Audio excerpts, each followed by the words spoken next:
Bine v-am găsit, dragii mei din Zodia Leu, oriunde v-ați afla.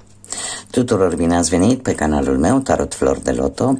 Eu sunt Nina și mă bucur tare mult să vă am alături. De asemenea, trebuie să vă mulțumesc încă de la începutul acestei lecturi tuturor pentru comentariile frumoase, pentru like-urile voastre, dar mai ales pentru simpla voastră prezență la fiecare lectură pe care eu o public. Așa că, dragilor, sunteți minunați, sunteți deosebiți și nu vreți să știți câtă energie pozitivă primesc de la voi și vreau să vă trimit înapoi de 10 ori mai mult, de câte ori se poate mai mult, în așa fel încât viața voastră să capete așa o noțiune cât mai pozitivă, să capete un drum cât mai lin și să vi se îndeplinească tot ceea ce voi vă doriți. Azi voi face o lectură generală pentru luna lui octombrie, așa că, dragilor, dacă aveți soare, lună, Venus sau ascendentul în zodia Leu, atunci această lectură este de asemenea și pentru voi. Desigur, trebuie să vă spun un lucru important, și anume că voi sunteți stăpânii propriei voastre vieți, voi vă construiți propriul viitor. Așa că, dragilor, luați decât acele informații care rezonează cu voi, iar restul lăsați-le să zboare în univers, pentru că sigur sunt pentru alte persoane din zodia Leu sau care au și o altă conotație sau o altă legătură cu această zodie prin cartea lor natală. Desigur, puteți completa această lectură cu vizionarea celorlalte zodii, nu? Care pot reprezenta pentru voi ascendentul, luna, Venus sau oricare altă planetă importantă din, cum am mai spus, cartea voastră natală, cartea voastră astrală. Așa că, dragilor, cum v-am obișnuit, haideți să începem să vedem câte o carte pentru fiecare săptămână. Și să vedem ce vine pentru dragii mei din Leu în prima săptămână a lui octombrie. Să vedem. Prima săptămână. Pentru cei care sunteți noi pe canal și nu știți ce fac eu aici, este un oracol al frunzelor de ceai care are 200 de cărți. Și tocmai pentru că sunt atât de multe, chiar și autoarea lor sugerează folosirea acestui săculeț în așa fel încât să le putem amesteca aici, pentru că sunt foarte multe. Avem a treia săptămână și mai avem încă o carte. Luna lui octombrie are cam 4 săptămâni jumătate, dar eu voi lua și iau de fiecare dată săptămâna care are cele 7 zile necesare, da? Așa că sunt 4 săptămâni întregi. Iar ultima carte care reprezintă a 4-a săptămână, cumva își poate prelungi perioada chiar până la sfârșitul lunii, ce a mai rămas 4 zile cât a mai rămas până la sfârșitul lunii. Haideți să vedem. În prima săptămână din octombrie avem clopotul, care cu ce vine? Cu anunțuri importante, anunțuri care e posibil să vă cam atragă, să vă cam zguduie un pic,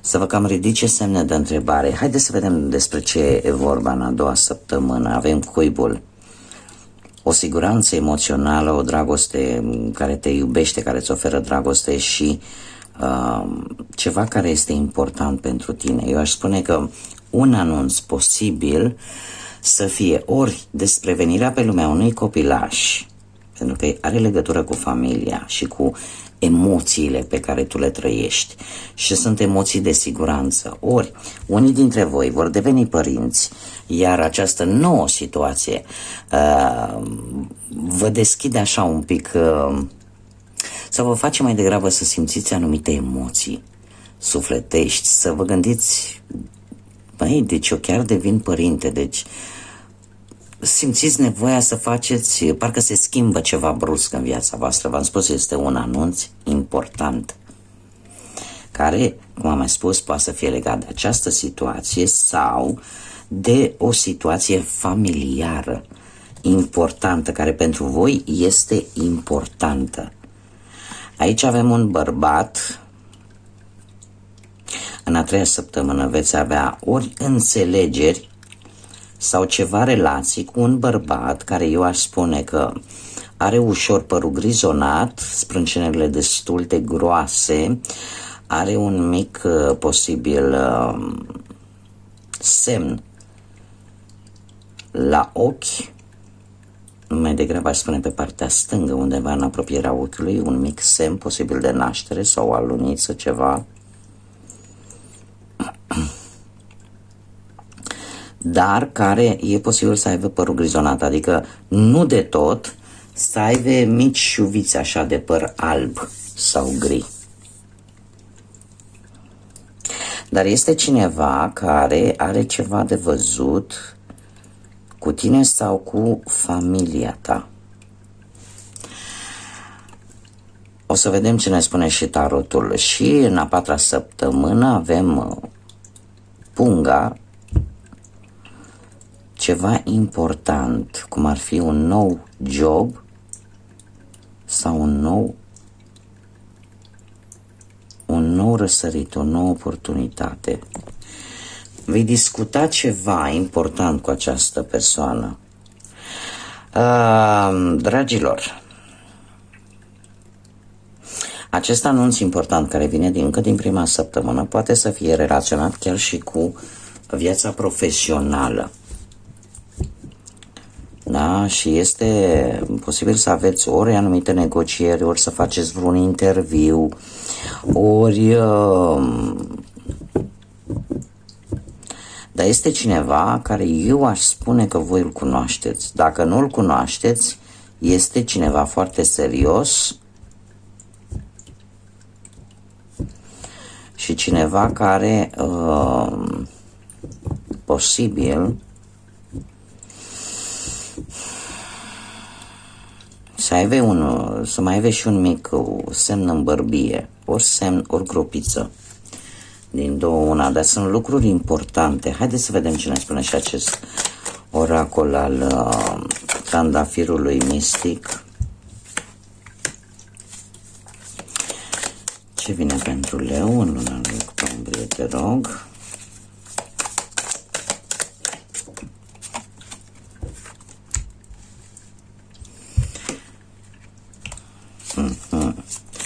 Foarte interesant. Da, dragilor.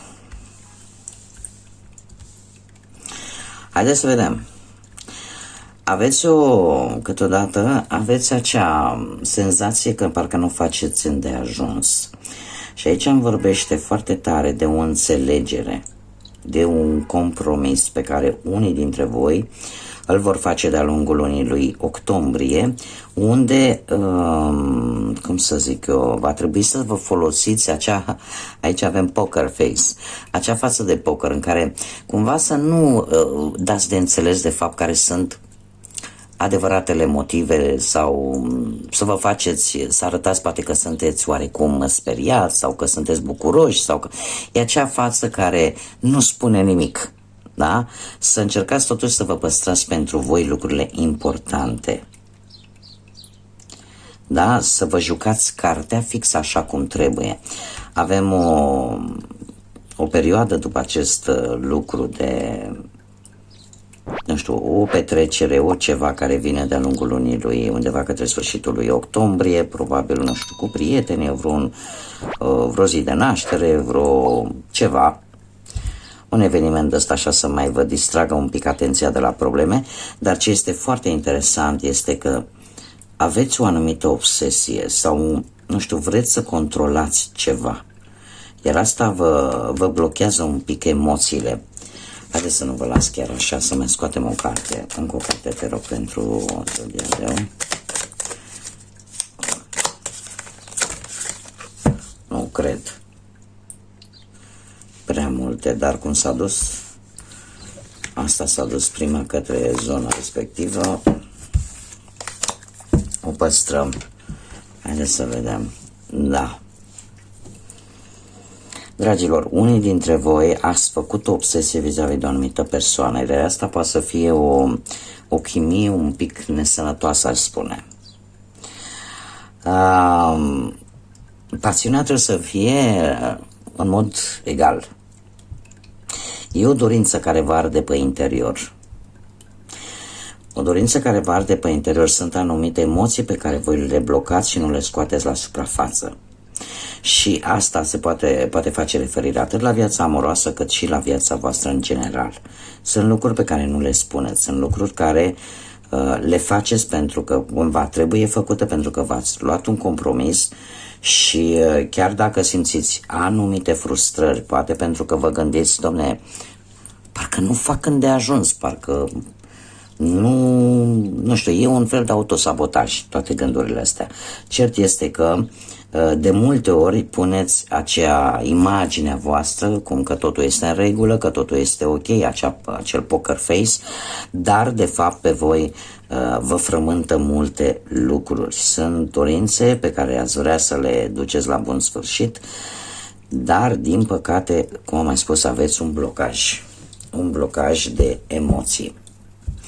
Nu știu dacă, pentru că e o lectură generală, acest bărbat poate să fie chiar și o femeie. Da? Pentru că voi sunteți și voi la rândul vostru atât doamne cât și domni. Și atunci trebuie să adaptăm. Deci poate să fie și o femeie. Cert este că ceva important, haideți să vedem ce ne spune tarotul, da? Ce mesaje, ce energii, ce sfaturi vin pentru dragii mei din Leu în luna lui octombrie. Unii dintre voi e posibil să se lupte chiar și cu anumite adicții, să fie codependenți de o anumită persoană, de o anumită relație sau pur și simplu să se lupte cu anumite adicții care știm foarte bine ce fac. Cum ar fi alcoolul, poate drogurile sau tutunul, încearcă cumva posibil să încerce de-a lungul lunii lui octombrie să se lase de aceste adicții, chiar dacă dorința de a continua este destul de puternică în interiorul lor. Poate să fie și acest lucru. Bun. Haideți să vedem ce ne spune tarotul. Poate ne aduce mai multă lumină. Și avem îndrăgostiții, doiul de spade, nebunul și pajul de cupe. Cine este aliatul vostru? Optul de spade, foarte interesant în această lună. Haideți să luăm cu începutul. Situația actuală cu îndrăgostiții, nu știu dacă semnul zodiacal Gemeni vă spune ceva, dar ați fost puși poate în postura de a lua o decizie foarte importantă și în același timp a fost o decizie pe care voi ați luat-o impulsionați de ce vă spune inima, de ce vă spune sufletul și în felul ăsta, chiar dacă nu ați făcut uz de rațiune sau de logică, această decizie v-ați asumat-o cumva. Poate chiar dacă a implicat un compromis, dar cumva v-ați asumat-o. Pentru că a fost ceva care a venit oarecum din inimă, nu știu, poate că ai luat o decizie asupra schimbării locului de muncă sau poate ai luat o decizie de a te muta efectiv în altă locație pentru a găsi un loc de muncă. Nu știu, poate unii dintre voi au avut un mic beneficiu temporar referitor la, nu știu, partea asta financiară. Da? A fost așa un câștig micuț, neprevăzut, dar care ți-a căzut bine. Dacă vorbim de dragoste, se pare că situația în relație, da, pentru cei care sunteți deja într-o pereche, a fost destul de bună, cu sentimente de afecțiune și de iubire.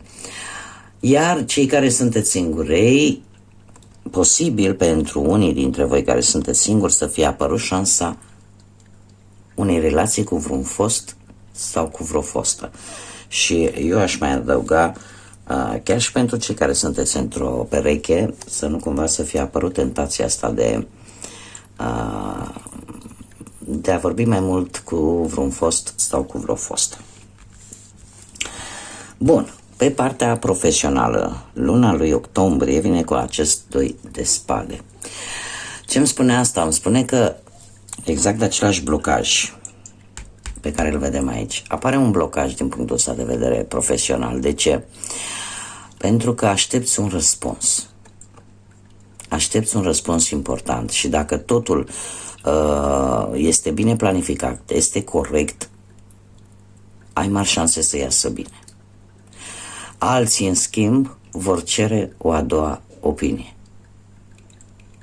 Da? Referitor la viața asta profesională. Doiul de spade, în general, ne vorbește de opțiuni dificile, foarte dificile de ales. Ne vorbesc foarte mult de responsabilitatea pe care o ai, tocmai pentru că trebuie să iei o anumită hotărâre. Posibil să ne vorbească de o anumită teamă de consecințe, mai ales pe partea asta profesională. De asemenea, e o carte care ne vorbește de informație și de logică, de rațiune. Unii dintre voi poate chiar au nevoie în această lună octombrie să ajungă la o anumită înțelegere pe planul ăsta profesional, nu știu, poate cu șeful, poate cu o anumită instituție. Apare această necesitate de a avea totuși o înțelegere.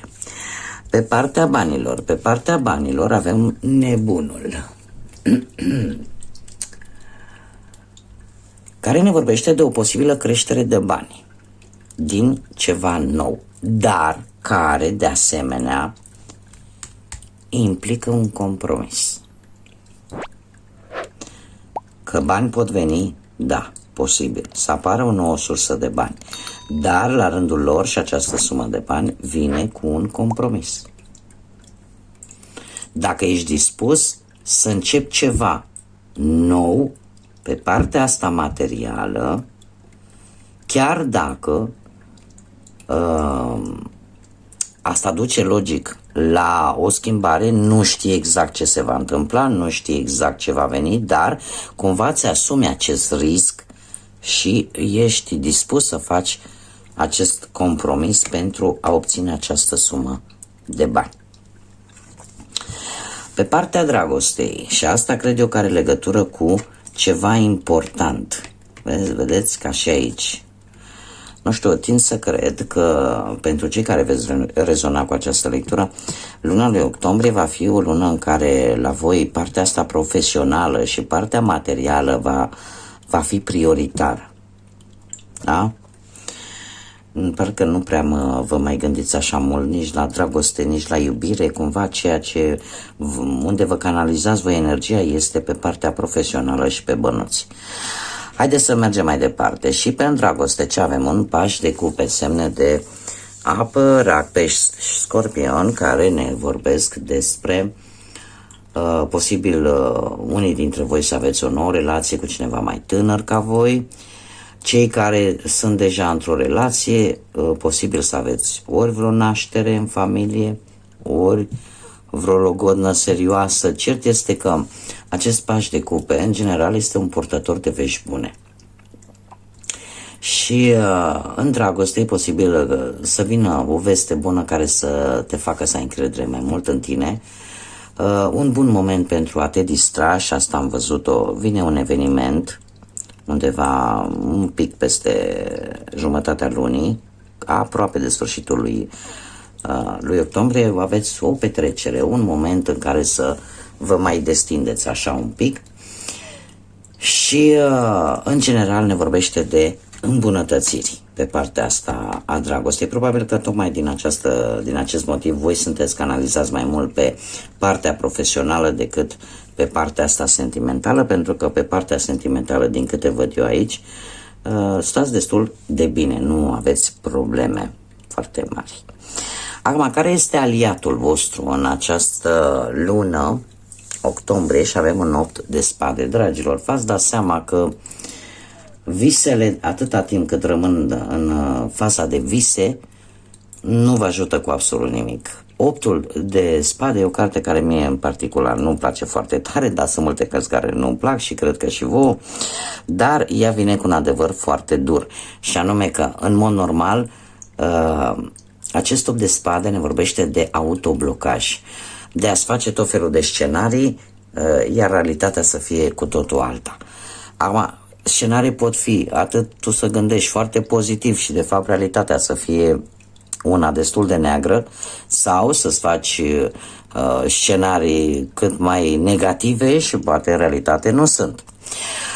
Cum este aliatul tău în această lună, aș spune că veți găsi ieșirea dintr-o problemă, dintr-o situație care ți-a cam dat bătăi de cap, te vei debloca și vei schimba ceva. Vei vedea cu mai multă claritate de fapt cum stau lucrurile, vei ieși din acest cerc negativ, cerc nociv pentru tine, vei căuta noi resurse și în felul ăsta va cam dispărea teama aia care te-a cam blocat în ultima vreme.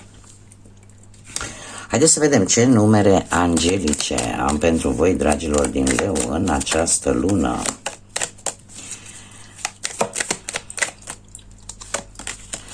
Avem numărul 99, care vorbește de curaj, și numărul 23. Haideți să o luăm cu începutul, da? 99 ori data de 9 octombrie, ori data de 18 octombrie. Sau un mesaj, zic eu, destul de important, poate pentru persoanele născute într-o zi de 9 sau într-o zi de 18. Ce ne spune acest mesaj? Spune că este timpul să realizezi acea misiune a sufletului pe care tu trebuie să o îndeplinești în această viață. Ai un plan superior în această viață care este doar pentru tine, pe care tu trebuie să-l împlinești. Așa că dă drumul adevăratei tale puteri. Este momentul în care tu trebuie să te desfășori, trebuie să te deschizi. Și aici îmi pune: sunt curajos, sunt curajoasă. Numărul 9 este un număr spiritual și ne vorbește foarte mult de o realizare, dar în același timp ne vorbește de responsabilități. E posibil ca aceste date pe care eu vi le-am prezentat mai înainte, da, de 9 și de 18, să aibă o anvergură relaționată cu acea necesitate de, poate, de a închide anumite capitole în viața voastră și de a te pregăti pentru ce va să vină, o nouă etapă care se pare că începe deja scopul pentru care tu existi în această lume. Acum, mai avem 23, desigur, ori data de 5, ori data de 23 octombrie să aibă importanță pentru voi. Ce se întâmplă? Sunt aventurier, sunt aventurieră. Ai o emoție, ai acea emoție pentru viață și vrei să experimentezi totul. Iubești schimbarea, iubești entuziasmul și ai nevoie de ambele pentru a te simți realmente că trăiești. Pentru tine viața este o aventură care trebuie trăită la maxim. Și nu mă miră că apare acest mesaj, pentru că e ceva ce vă caracterizează pe voi ca și zodie în general. Se pare că în aceste date, ori 5, ori 23, vei avea un eveniment important, plăcut, și vedem bine aici, da? O petrecere, o mică petrecere sau pur și simplu un eveniment care să-ți aducă bucurie și să te facă să te simți bine. Haideți să vedem ce inițiale de nume, prenume, pseudonim sau porecle de persoane care pot interacționa cu tine sau care vor avea oarece importanță pentru tine de-a lungul lunii lui octombrie. Și avem GH, da? Nume de persoane care încep cu aceste litere, nume, prenume, pseudonim sau porecle.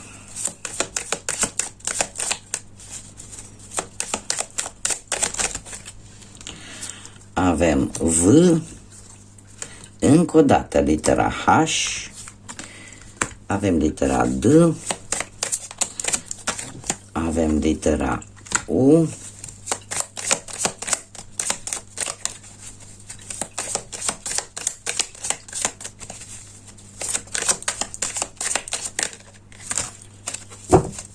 și mai avem litera X și încă o dată litera G. Da?